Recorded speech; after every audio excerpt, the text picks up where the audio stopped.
शांति। आज बाबांकर 21 जुलाई 2026 प्रातः मुरली बाबा कहउछंती मीठे बचे एबे पर्यंत तुमे शुणा शुणी कथा उपरे चाली आसीछ। वर्तमान बाबा तुमको सीधा सड़क ज्ञान शुणाई निज समान ज्ञानवान कराउछंती। एबे पर्यंत तुमे शुणा शुणी कथा उपरे चाली आसीछ। वर्तमान बाबा तुमको सीधा सड़क ज्ञान शुणाई निज समान ज्ञानवान कराउछंती। प्रश्न भल पुरुषार्थी पिला मानकर लक्षण तथा तांको अवस्थार गायन कौन रही? भल पुरुषार्थी पिला मानकर लक्षण तथा तांको अवस्थार गायन कौन रही? उत्तर भल पुरुषार्थी पिला माने माता पिता को पूरा पूरा अनुसरण करिवे, निजर जीवन प्रति दया रखिबे, पाठ पढ़ा प्रति पूरा ध्यान रखिबे, टिकिए भी समय बाहर करी बाबांक स्मृति रे निश्चय बसिबे। सेमानकर अवस्थार गायन हेउछि अचल अटल स्थिर। सेमानंको ही महावीर कुहा जाई थाए। गीत भोलानाथ से निराला कोई और नहीं है। ओम शांति। भक्ति मार्ग रे दुनिया केवल गायन करुछि। तुमे माने एबे जानुछ भक्ति मार्ग रे आमे मध्य गाउथिलु। एबे सही भोलानाथ सम्मुख रे अछंती। भोलानाथ अक्षर भक्ति मार्ग रे अटे। ज्ञान मार्ग रे अक्षर हेला शिव बाबा। तुमे जानुछ जे अनादि पूर्व प्रस्तुति ड्रामार योजना अनुसार संगम जुगरे बाबा को आसी आम द्वारा एही पुरुषार्थ कराइबाकू हेबो। बाबा कल्प कल्प पुरुषार्थ कराई आसीछंती। केते समय तुमे पिला माने भक्ति करिछ एही कथा मध्य सिद्ध करी बताउछंती। जेउ माने प्रथमे प्रथमे भक्ति आरंभ करिथिले सही माने ही आसी ज्ञान नेबे आउ पुणी सूर्यवंशी हेबे। सत्य जुगरे तो केवल जणे लक्ष्मी नारायण आसु नाहंती, तांकर वंशावली मध्य अछि ना। तांकु दैवी वर्ण कुहा जाउछि। भारत रे दैवी वर्ण थिला, एबे आसुरी वर्ण होई जाइछि। एहा हेला संगम। एबे आसुरी रु दैवी कूल को जीवाकू हेबो। वास्तव रे एहा सही महाभारत लड़ई जहार गायन रही। केवल शिवंक बदल रे श्रीकृष्ण का नाम लेखि देइछंती। एकमात्र गीता खंडन हेबा द्वारा सबु शास्त्र खंडन होई जाउछि। मूल कथा गीता रही अटे। गीता पाठशाला अथवा गीता भवन केते अछि? गीता ज्ञान शुणिबार पाठशाला निजे शुणाइला बाला नाहंती। जी आसिकरी जाई थांती तांकर पुणी गायन करा जाई थाए। पिला मानकु बाबा प्रत्येक दिन बहुत स्नेहर सहित बुझाउछंती। पिला माने जानिछंती बाबा स्नेहर सागर, समस्तंकु स्नेहर सहित सिखाउछंती। बाबा केबे क्रोध करी नथांती, सर्वदा स्नेहर सहित बुझाउछंती। पिला माने तुमे सत्व प्रधान थिल, पुणी पुनर्जन्म नहीं आसीछ। तुमे भारतवासी ही असल रे देवी देवता धर्मर अट। एक कथा मध्य बताउछंती। प्रथमे प्रथमे वर्षा नेबाकू किए आसीबे? जेउ माने कल्प पूर्वरु नहीं थिले सही माने ही कहिबे बाबा आपण को व्यतीत आमर आउ केही सहायक नाहंती। बाबा क्षमा मध्य सेते बेले करिबे जेते बेले संगम जुग हेबो। एक कथा तो पिला माने जानिछंती जे रावण राज्य एवं राम राज्य एही ठारे ही हेउछि। रावण राज्य अछि सेथिपाई तो राम राज्य चाहुछंती। तुमे जेबे शिव बाबा कहुछ तेबे बुद्धि निराकारंक आड़कू ही जाउछि। निराकार ही मने पड़ुछंती। आत्मा ही बाबांकू डाकुछि। एमिति नुहे जे परमात्मा बसी शुणुछंती। बाबा बुझाउछंती ड्रामार योजना अनुसार पतित मानकु पवित्र कराइबा पाई मु एही शरीर रे आसुछि। एपरि नुहे ଯେ ତୁମର ଡାକ ଶୁଣି ଆସୁଛି। ଭକ୍ତି ଯେବେ ପୂରା ହେଉଛି ତେବେ ମୋତେ ଆସିବାକୁ ହିଁ ପଡ଼ୁଛି। ଏହା ବୁଝିବାର କଥା ଅଟେ। ସେହି ସମୟ ଆସିବାରୁ ପିଲାମାନେ ଡାକିବାରେ ଲାଗୁଛନ୍ତି। ଏ କଥା ତ କେଉଁଠାରେ ଲେଖାଯାଇ ନାହିଁ ଯେ କେବେ ଆସିବେ। ସେମାନେ କଳ୍ପର ଆୟୁଷ ଭୁଲ କରି ଲେଖିଦେଇଛନ୍ତି। ଏହି ଚିତ୍ର ଘରେ ଘରେ ରହିବା ଉଚିତ। ଯାହାକୁ ପ୍ରତ୍ୟହ ଦେଖିବ ଏବଂ ସ୍ମୃତିରେ ଆସିବ ଯେ ଇଏ ବାବା, ଇଏ ଦାଦା, ଏହା ବର୍ଷା ଅଟେ।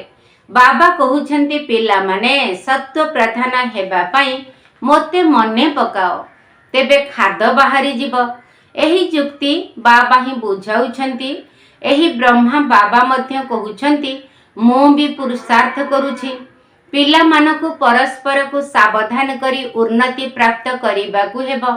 ଏହି ଚିତ୍ର ଦ୍ୱାରା ବୁଝାଇବା ବହୁତ ଭଲ। ଶିବ ବାବା ବ୍ରହ୍ମାଙ୍କ ଦ୍ୱାରା ସ୍ଥାପନା କରୁଛନ୍ତି। ସମ୍ମୁଖରେ ମହାଭାରତ ଲଢ଼େଇ ରହିଛି। ଏତେ ସବୁ ଧର୍ମର ବିନାଶ ହେବ, ସେଥିପାଇଁ ଲଢ଼େଇ ନିଶ୍ଚୟ ହେବ। ଏହି କଥା ପିଲାମାନେ ଭୁଲିଯିବା ଅନୁଚିତ। ବାସ୍ତବରେ ଏବେ କଳି ଯୁଗର ଘୋର ଅନ୍ଧକାର ସମୟ। କେତେ ଢେର ମନୁଷ୍ୟ ଅଛନ୍ତି, ତେଣୁ ବିନାଶ ନିଶ୍ଚୟ ହେବ। ସତ୍ୟ ଯୁଗରେ ଏକ ଧର୍ମ ହେବ। ନିଶ୍ଚୟ ସେହିମାନେ ହିଁ 84 ଜନ୍ମର ଚକ୍ର ଲଗାଇଛନ୍ତି।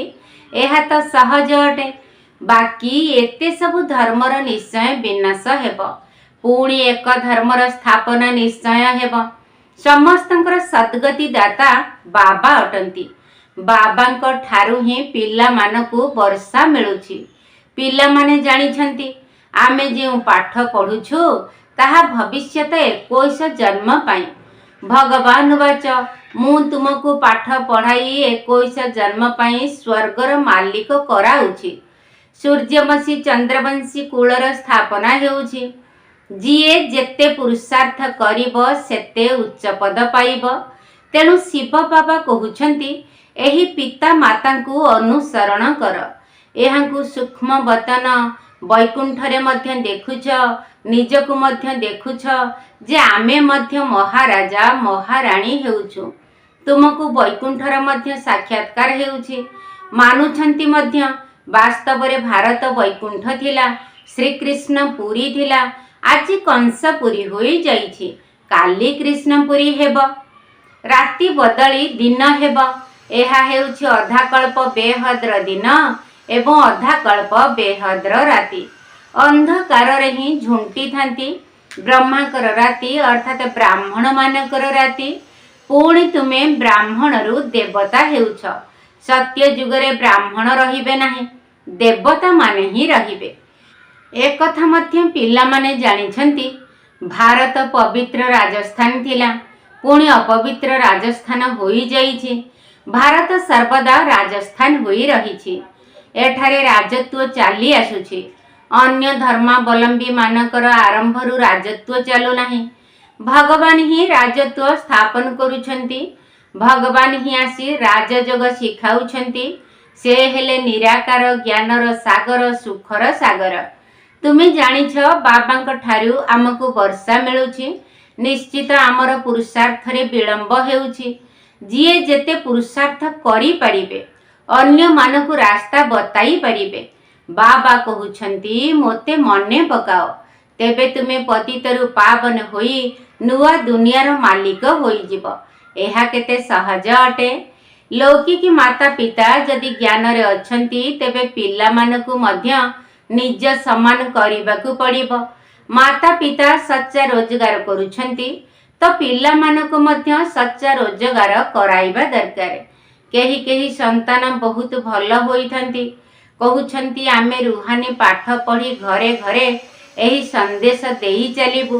ବାବା ମଧ୍ୟ କହୁଛନ୍ତି ଯେ ମୁଁ ପେଗମ୍ବର ଏବଂ ମେସେଞ୍ଜର ଅଟେ। ତୁମକୁ ସନ୍ଦେଶ ଦେଉଛି ଯେ ଘରକୁ ଚାଲ। ଅନ୍ୟ ଧର୍ମ ସ୍ଥାପକ ତ କେବଳ ଆସି ନିଜ ନିଜର ଧର୍ମ ସ୍ଥାପନ କରୁଛନ୍ତି। ମୁଁ ସମସ୍ତଙ୍କୁ ସନ୍ଦେଶ ଦେଉଛି ଯେ ଏବେ ଘରକୁ ଫେରିବାକୁ ହେବ। ଏହି ଦୁନିଆ ଏବେ ରହିବା ଯୋଗ୍ୟ ନୁହେଁ। ମୋତେ ମନେ ପକାଇଲେ ତ ତୁମେ ପବିତ୍ର ହୋଇଯିବ। ତୁମେ ପବିତ୍ର ଥିଲ, ପୁଣି ରାବଣ ତୁମକୁ ପତିତ କରିଦେଇଛି। ମୁଁ ପୁଣି ଥରେ ପବିତ୍ର କରାଇବାକୁ ଆସିଛି। ଅଳ୍ପ ସମୟ ପରେ ବମ୍ ଆଦି ପଡ଼ିଲେ ଯାଇ ବୁଝିବେ ଯେ ଏହା ସେହି ମହାଭାରତ ଲଢ଼େଇ। ତେବେ ନିଶ୍ଚିତ ଭଗବାନ ହିଁ ଥିବେ, କିନ୍ତୁ ସେମାନେ ଭାବୁଛନ୍ତି ଗୀତାର ଭଗବାନ ଶ୍ରୀକୃଷ୍ଣ ଅଟନ୍ତି। କେତେ ଦ୍ୱନ୍ଦ୍ୱରେ ପଡ଼ୁଛନ୍ତି। ଯଦି ଦ୍ୱନ୍ଦ୍ୱରେ ନ ଥାନ୍ତେ ତେବେ ଭଗବାନଙ୍କର ଆସିବାର କ'ଣ ଦରକାର ଥିଲା? ଭକ୍ତି ମାର୍ଗକୁ ଭୁଲ ଭୁଲେଇଆର ଖେଳ ବା ଗୋରଖ ଧନ୍ଦା କୁହାଯାଇଥାଏ। ଏବେ ବାବା କହୁଛନ୍ତି ମୋତେ ମନେ ପକାଇବା ଦ୍ୱାରା ତୁମର ସବୁ ଭୁଲ ସମାପ୍ତ ହୋଇଯିବ। ତୁମେ ଆଗରୁ ନିଜକୁ ଦେହ ବୋଲି ଭାବୁଥିଲ, ଏବେ ନିଜକୁ ଦେହୀ ବା ଆତ୍ମା ବୋଲି ଭାବୁଛ। ଏହି ସାବଧାନୀ ବାବା ହିଁ ଦେଉଛନ୍ତି ଯେ ପିଲାମାନେ ଦେହୀ ଅଭିମାନୀ ହୁଅ। ଏଠାରେ ତୁମେ ବାବାଙ୍କ ସମ୍ମୁଖରେ ବସିଛ, ସେଠାରେ ସେଣ୍ଟର ମାନଙ୍କରେ କନ୍ୟାମାନେ ବସି ବୁଝାଇବେ ଯେ ଶିବ ବାବା ଏହିପରି କହୁଛନ୍ତି। ଏଠାରେ ତ ସିଧାସଳଖ ବାବା କହୁଛନ୍ତି ମୁଁ ଆତ୍ମା ମାନଙ୍କ ସହିତ ବସି କଥା ହେଉଛି। ତୁମେମାନେ ଜାଣିଛ ବାବା ଏହାଙ୍କ ଦ୍ୱାରା ଆମକୁ ବୁଝାଉଛନ୍ତି। ଏହା ବହୁତ କଲ୍ୟାଣକାରୀ ମେଳା। ବାବା କହୁଛନ୍ତି ନିରନ୍ତର ମୋତେ ମନେ ପକାଅ। ବାବାଙ୍କ ଠାରୁ ଆମକୁ ସ୍ୱର୍ଗର ବର୍ଷା ନେବାକୁ ହେବ। ବାବା ଏବଂ ସ୍ୱର୍ଗକୁ ମନେ ପକାଇବାକୁ ହେବ। ଏଠାରେ କୌଣସି ବି ବିକର୍ମ କରିବା ଅନୁଚିତ। ଯଦି ବିକର୍ମ କରିବ ତେବେ ତାହା 100 ଗୁଣା ହୋଇଯିବ। ବିକର୍ମ ମାୟା କରାଇଥାଏ। ଏହା ଉପରେ ବିଜୟ ପାଇବାକୁ ହେବ। ସେଥିପାଇଁ ହନୁମାନ ମହାବୀରଙ୍କର କଥା ରହିଛି। ତୁମେ ମହାବୀର ହନୁମାନ ଅଟନା। ଆମେ ତ ବାବାଙ୍କର ହୋଇଯାଇଛୁ, ତେଣୁ ମାୟା ଠାରୁ ହାରିବୁ ନାହିଁ। ବାବାଙ୍କୁ ସ୍ମରଣ କରି କରି ସତ୍ୱ ପ୍ରଧାନ ବିକର୍ମାଜିତ ହୋଇଯିବୁ। ନ ହେବ ତ ନିଜର ପଦ ହିଁ ଭ୍ରଷ୍ଟ କରିବ। ପୁରୁଷାର୍ଥୀ ସନ୍ତାନମାନେ ନିଜ ଜୀବନ ପ୍ରତି ଦୟା କରିଥାନ୍ତି। କିଛି ବି ହୋଇଯାଉ ୟାଦର ଯାତ୍ରାରେ ରହିବେ, ଅଚଳ ଅଟଳ ସ୍ଥିର ରହିବେ। ବିନାଶ ତ ହେବ ହିଁ ହେବ। ସମସ୍ତଙ୍କର କାକା ଚାଚା ମାମୁଁ ଗୁରୁ ଗୋସାଇଁ ଆଦି ସବୁ ମରିଯିବେ। ସତଗୁରୁ କହିଛନ୍ତି ମୁଁ ତୁମକୁ ସାଥିରେ ନେଇଯିବି। ମନୁଷ୍ୟମାନେ ତ ଘୋର ଅନ୍ଧକାରରେ ଅଛନ୍ତି। ତୁମେ ଜାଣିଛ ଯେ ଶିବ ବାବା ଆମକୁ ସାଥିରେ ନେଇଯିବେ। କଥାରେ କହିଥାନ୍ତି ନା କାଳ ଖାଇଗଲା, କିନ୍ତୁ ମୁଁ ତୁମକୁ ଶାନ୍ତି ଧାମକୁ ନେଇ ଯାଉଛି। ଆତ୍ମା ଶରୀର ଛାଡ଼ି ଚାଲି ଯାଉଛି, କାଳ ନେଇ ଯାଉନାହିଁ, ଆତ୍ମା ହିଁ ବାହାରି ଯାଉଛି। ଏବେ ମୁଁ ନିଜେ ଆସିଛି ତୁମକୁ ଘରକୁ ନେଇଯିବା ପାଇଁ। ବାବା କ'ଣ ମାରିବାକୁ ଆସିଛନ୍ତି କି? ନା, ତୁମକୁ ଏହି ପୁରୁଣା ଶରୀର ଛାଡ଼ିବାକୁ ହେବ। ଆତ୍ମାକୁ ତମ ପ୍ରଧାନରୁ ସତ୍ୱ ପ୍ରଧାନ ହେବାକୁ ପଡ଼ିବ। ଏବେ 5 ତତ୍ତ୍ୱ ମଧ୍ୟ ତମ ପ୍ରଧାନ ଅଟନ୍ତି। ସେଥିପାଇଁ ଶରୀର ମଧ୍ୟ ସେହିପରି ତିଆରି ହୋଇଛି। ସେଠାରେ ସତ୍ୱ ପ୍ରଧାନ ତତ୍ତ୍ୱ ଦ୍ୱାରା ତୁମର ଶରୀର ମଧ୍ୟ ଗୋରା ହେବ। ବାବା କହୁଛନ୍ତି ମୁଁ ପୁଣି ଥରେ ସତ୍ୟଯୁଗୀ ଆଦି ସନାତନ ଦେବୀ ଦେବତା ଧର୍ମ ସ୍ଥାପନ କରୁଛି। ତୁମେ ହିଁ 84 ଜନ୍ମ ଭୋଗ କରିଛ। ତୁମେ ନିଜର ଧର୍ମକୁ ଭୁଲି ଯାଇଛ। ଅନ୍ୟ କେହି ନିଜର ଧର୍ମକୁ ଭୁଲି ନଥାନ୍ତି। ତୁମେ ଏବେ ଜାଣୁଛ ଆମେ ଅସଲରେ ଦେବୀ ଦେବତା ଧର୍ମର ଥିଲୁ। ଏତେ ଉଚ୍ଚରୁ ପୁଣି ନିଚ କିପରି ହୋଇଗଲୁ? ବାବା ଆସି କଳ୍ପ କଳ୍ପ ତୁମକୁ ହିଁ ବୁଝାଉଛନ୍ତି। ତୁମେ ପୁଣି ଅନ୍ୟମାନଙ୍କୁ ବୁଝାଇବ। ଏବେ 84 ଜନ୍ମର ଚକ୍ର ପୂର୍ଣ୍ଣ ହେଉଛି। ବିନାଶ ସମ୍ମୁଖରେ ରହିଛି। ସ୍ୱର୍ଗର ମାଲିକ ହେବା ପାଇଁ ନିଜକୁ ଯୋଗ୍ୟ କରାଇବାକୁ ହେବ। ତେବେ ବାବାଙ୍କ ସ୍ମୃତି ଦ୍ୱାରା ହିଁ ତୁମେ ଯୋଗ୍ୟ ହୋଇପାରିବ। ତେଣୁ ସକାଳୁ ଉଠି ବାବାଙ୍କୁ ମନେ ପକାଅ। ବାବା ଆଶ୍ଚର୍ଯ୍ୟ ଲାଗୁଛି ଆପଣ କିପରି ଆସୁଛନ୍ତି, କିପରି ଆମ ସମ୍ମୁଖରେ କଥା ହେଉଛନ୍ତି।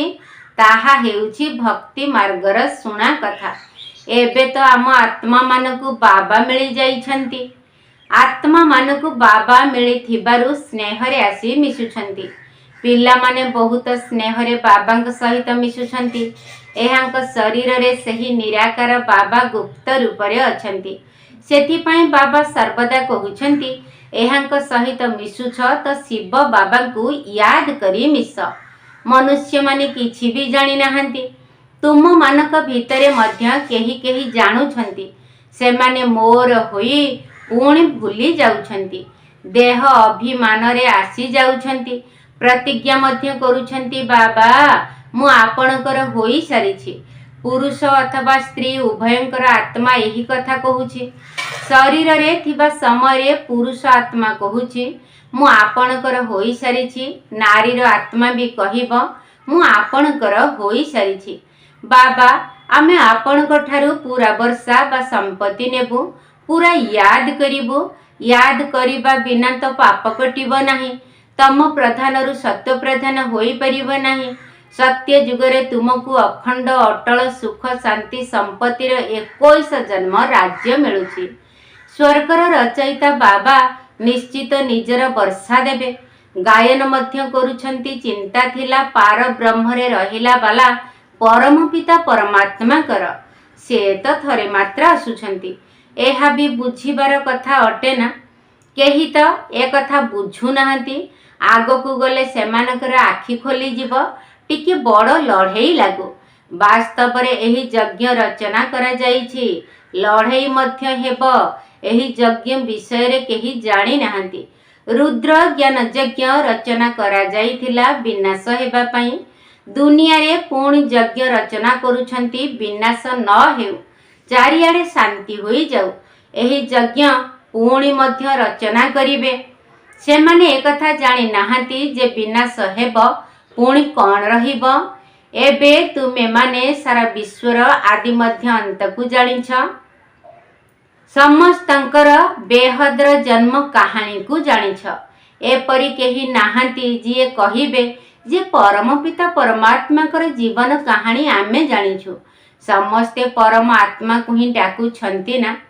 ଘଡ଼ି ଘଡ଼ି ତାଙ୍କୁ ୟାଦ କରୁଛନ୍ତି। କହୁଛନ୍ତି ନା ଭଗବାନ ଏହି ପିଲା ଦେଲେ, ଏହିପରି କଲେ। କେହି କେହି ପୁଣି ଏକଥା ବୁଝିଥାନ୍ତି ଯେ ଯାହାଙ୍କର ବସ୍ତୁ ଥିଲା ସେ ନେଇଗଲେ। ଏହିପରି ମଧ୍ୟ ବୁଦ୍ଧିମାନ ପୁରୁଷ ଅଛନ୍ତି। ଅନେକ ପ୍ରକାରର ମନୁଷ୍ୟ ରହିଛନ୍ତି। ଏବେ ତୁମକୁ ବାବା ମିଳିଛନ୍ତି ତ ବାବାଙ୍କୁ ହିଁ ୟାଦ କରିବାକୁ ହେବ। ତାଙ୍କରି ସ୍ମରଣ ଦ୍ୱାରା ହିଁ ରୋଜଗାର ହୋଇଥାଏ। ଏହା ଦ୍ୱାରା ତୁମେ ବିଷ୍ଣୁପୁରୀର ମାଲିକ ହୋଇଯିବ। ତୁମେ ସତ୍ୟ ଯୁଗରୁ ଆରମ୍ଭ କରି କଳି ଯୁଗ ଶେଷ ପର୍ଯ୍ୟନ୍ତ ସାରା ଚକ୍ରକୁ ଜାଣିଛ। ତୁମ ବୁଦ୍ଧିରେ ଠିକ୍ ସେହିଭଳି କଥା ଅଛି ଯେପରି ବାବାଙ୍କ ବୁଦ୍ଧିରେ ରହିଛି। ସେଥିପାଇଁ ତାଙ୍କୁ ଜ୍ଞାନର ସାଗର ନଲେଜଫୁଲ୍ କୁହାଯାଉଛି। ଏବେ ତୁମେ ବାବାଙ୍କ ଠାରୁ ବର୍ଷା ନେଉଛ। ତୁମମାନଙ୍କୁ ଅଚଳ ସ୍ଥିର ରହିବା ଦରକାର। ଏପରି ନୁହେଁ ଯେ ମାୟା ଘଡ଼ଘଡ଼ି ଆସି ହଲଚଲ କରିବ। ତୁମେ ଲାଜକୁଳି ଲତା ପରି ହେବା ଉଚିତ ନୁହେଁ। ବାବାଙ୍କୁ ୟାଦ ନ କରିବା ଦ୍ୱାରା ଝାଉଁଳି ପଡ଼ୁଛନ୍ତି। ବାବାଙ୍କୁ ମନେ ପକାଇବାର ପୁରୁଷାର୍ଥ ତୁମେ କରୁଛ।